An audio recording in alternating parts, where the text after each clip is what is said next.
जय जोहार, स्वागत है आपमन के न्यूज़ 36 से छत्तीसगढ़ की आवाज़ में। तो चला आज के खबर मन ला विस्तार ले देखथन। पूर्व मुख्यमंत्री डॉक्टर रमन सिंह प्रदेश के खराब और खस्ता हाल सड़क ल लेके फिर एक बार राज्य सरकार ऊपर निशाना साधे। डॉक्टर रमन सिंह कहिस के आज बघेल है छत्तीसगढ़ के ये हालत कर दिए है कि उनका राष्ट्रीय नेता राहुल गांधी ला कांग्रेस के सरकार होने के बाद भी छत्तीसगढ़ में अपन पद यात्रा में शामिल नहीं करिस। राहुल गांधी भी प्रदेश के सड़क के स्थिति ला जाना थे। ओला पता है कि भूपेश राग में सड़क अब पद यात्रा लायक नहीं है। महत्वपूर्ण है। भूपेश के पाटन विधानसभा क्षेत्र की स्थिति बता रहा हूं और एक विधानसभा की तुलना में 12 विधानसभा बस्तर से कर रहा हूं। बस्तर के 12 विधानसभा हेतु 2019 से 2022 तक बजट कार्य, मेंटेनेंस कार्य, मुख्यमंत्री ग्राम सड़क योजना के तहत 1300 करोड़ रुपया खर्च हुए। सरगुजा के 14 विधानसभा क्षेत्र में लगभग 1730 करोड़ खर्च हुए।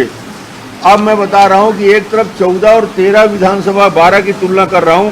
अकेला पाटन 4 वर्षों में बजटेड कार्य के लिए, मेंटेनेंस के लिए, सुगम सड़क के लिए 1750 करोड़।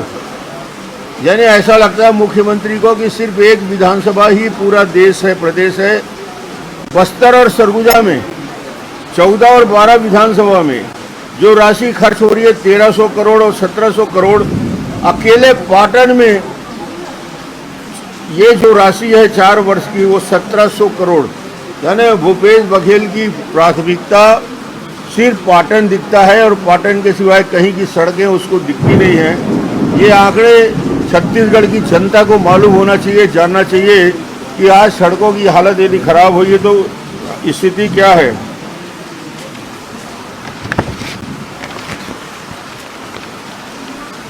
अंतिम प्रश्न पूछा जा रहा है, जनता पूछ रही है कि सब कुछ तो ठीक है, राहुल गांधी सब जगह यात्रा में जा रहा है, छत्तीसगढ़ क्यों नहीं आ रहा है। राहुल गांधी को मालूम हो गया था छत्तीसगढ़ की सड़कें कैसी है और उस सड़क में वो चल नहीं सकता, इसलिए राहुल गांधी ने छत्तीसगढ़ को अलग कर दिया। ये स्थिति